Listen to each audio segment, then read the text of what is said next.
অল্প সময়ের মধ্যে একটু অন্যরকম ব্রেকফাস্ট বানাতে চাইলে আজকের রেসিপিটা বানাতে পারেন। আসসালামু আলাইকুম বন্ধুরা, কিচেন বাঙালিয়ানা চ্যানেলে আপনাদের সবাইকে স্বাগত জানাই। ঘরে শুধুমাত্র সুজি আর ডিম থাকলে ঝটপট বাচ্চাদের স্কুল টিফিনের জন্য এই নাস্তাটি বানাতে পারবেন। তো তার জন্য আমি এখানে একটা মেজারমেন্ট কাপের মধ্যে 200 গ্রাম সুজি নিয়ে নিয়েছি।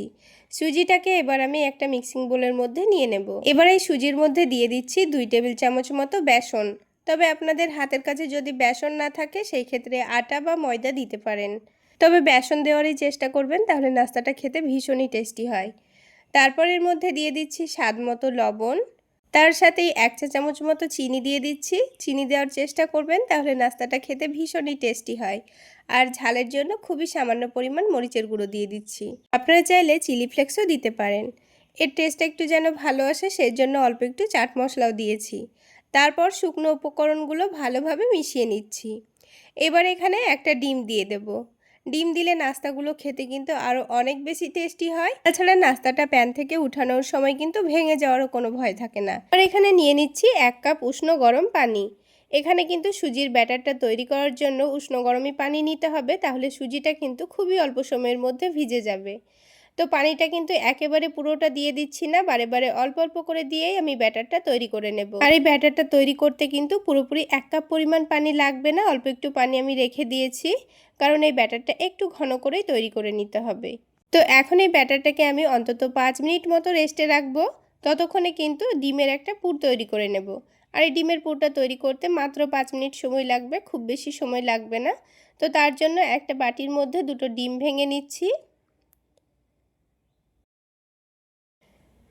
তারপর এর মধ্যে দিয়ে দেব অল্প একটু পেঁয়াজ কুচি, তারপর দিয়ে দিচ্ছি অল্প একটু গাজর কুচি। হাতের কাছে গাজর না থাকলে না দিলেও চলবে। ঝালের জন্য একটা কাঁচামরিচ কুচি দিয়েছি, আপনারা কিন্তু ঝালের পরিমাণটা বাড়িয়েও দিতে পারেন। স্বাদ মতো লবণ দিয়ে দিয়েছি আর খুবই সামান্য পরিমাণ চাট মশলা দিয়েছি। এখন আর এই ডিমের মধ্যে কোনো রকম মশলা দেব না, খুব ভালোভাবে মিশিয়ে নেব। তো হ্যান্ড উইক্সের সাহায্যে সব কিছু ভালোভাবে ফেটিয়ে নিয়েছি। এবার এই ডিমটাকে ভেজে নিতে হবে। তার জন্য কড়াইয়ের মধ্যে 2 টেবিল চামচ মতো সয়াবিন তেল দিয়ে দিয়েছি। তেলটা যখন ভালোভাবে গরম হয়ে যাবে ডিমটাকে দিয়ে দিয়েছি। তারপর অনবরত নাড়াচাড়া করে ডিমের ভুজিয়া বানিয়ে নেব। তারপর অনবরত নাড়াচাড়া করে যেতে হবে যতক্ষণ না ডিমটার কাঁচা ভাব চলে যাচ্ছে আর ডিমটা কিন্তু ভুজিয়ার মতো লাল লাল হয়ে যাচ্ছে। তো দেখুন কিছুক্ষণের মধ্যে কিন্তু ডিমটা খুব সুন্দর ভেজে নিয়েছি। এবার ডিমটাকে একটা প্লেটের মধ্যে তুলে নেব। তো পুরো ডিমটাকে আমি প্লেটের মধ্যে তুলে নিয়েছি। আর এদিকে দেখুন সুজির ব্যাটারটাও কিন্তু আগের থেকে অনেকটাই ঘন হয়ে গেছে। তো আমি আপনাদের একটা চামচ দিয়ে দেখিয়ে দিচ্ছি সুজির ঘনত্বটা। ঠিক এইভাবেই কিন্তু ব্যাটারটা তৈরি করতে হবে। ব্যাটারটা কিন্তু খুব বেশি পাতলা হলে চলবে না। নাস্তাটা তৈরি করার আগে মুহূর্তে আমি এখানে 1 চা চামচ দিয়ে দিচ্ছি বেকিং পাউডার আর হাফ চা চামচ দিয়ে দিচ্ছি বেকিং সোডা। আর তার সাথেই অল্প একটু লেবুর রসও দিয়ে দেব। এবার সব কিছু একসঙ্গে ভালোভাবে ফেটিয়ে নিতে হবে। কিছুক্ষণ ভালোভাবে ফেটালেই দেখবেন ব্যাটারটা আগের থেকে অনেকটা হালকা হয়ে যাচ্ছে। তো ব্যাটারটা কিন্তু আমাদের এখন একদম রেডি। এবার আমি আপনাদের নাস্তাটা বানিয়ে দেখিয়ে দিচ্ছি। তো নাস্তাটা বানানোর জন্য কিন্তু খুব বেশি তেলের প্রয়োজন হয় না। তো আমি 1 টেবিল চামচ মতো সয়াবিন তেল প্যানের মধ্যে দিয়ে প্যানের হাতলটা ধরে দুলিয়ে দিয়েছি, দিয়ে প্যানের চারিদিকে ভালোভাবে ছড়িয়ে দিয়েছি। এবার যখন তেলটা হালকা গরম হয়ে যাবে তখন এখান থেকে 2 চামচ ব্যাটার দিয়ে এই প্যানের চারিদিকে একটু ভালোভাবে ছড়িয়ে দিচ্ছি।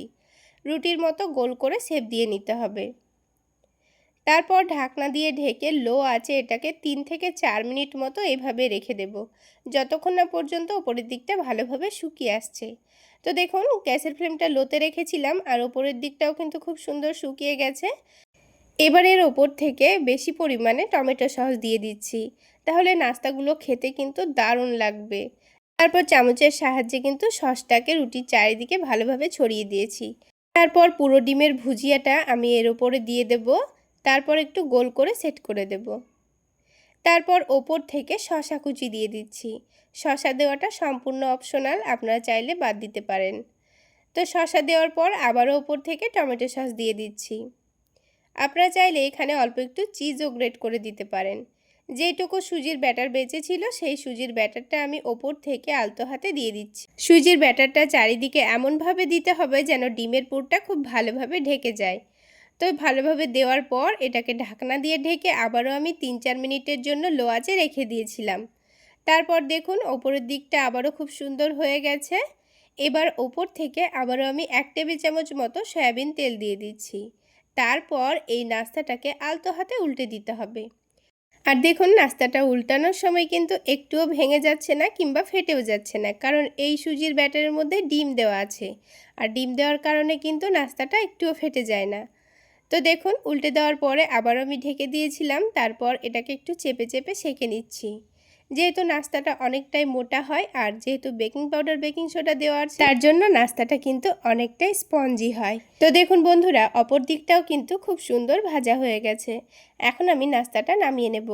তো বন্ধুরা, আজকের এই সুজি আর ডিমের নাস্তা রেসিপিটি আপনাদের কেমন লাগলো অবশ্যই কমেন্ট করে জানাবেন। আর ভালো লাগলে একটা লাইক শেয়ার করে দেবেন। আর আমার এই সহজ রেসিপিগুলো যদি ইউটিউব চ্যানেল থেকে দেখে থাকেন চ্যানেলটি সাবস্ক্রাইব করে দেবেন। আর ফেসবুক পেজ থেকে দেখে থাকলে পেজটি ফলো করে দেবেন। তো এটাকে আমি পিৎজার মতো করে 4 পিস করে কেটে নিয়েছি। আর বাচ্চাদের একবার খাইয়ে দেখবেন বন্ধুরা, একবার খেলে আবার বানানোর রিকোয়েস্ট আসবে। তাহলে বন্ধুরা, আজকে এই পর্যন্তই। সকলে অনেক বেশি ভালো থাকবেন, সুস্থ থাকবেন। দেখা হচ্ছে আবার একটি নতুন রেসিপি নিয়ে নেক্সট এপিসোডে।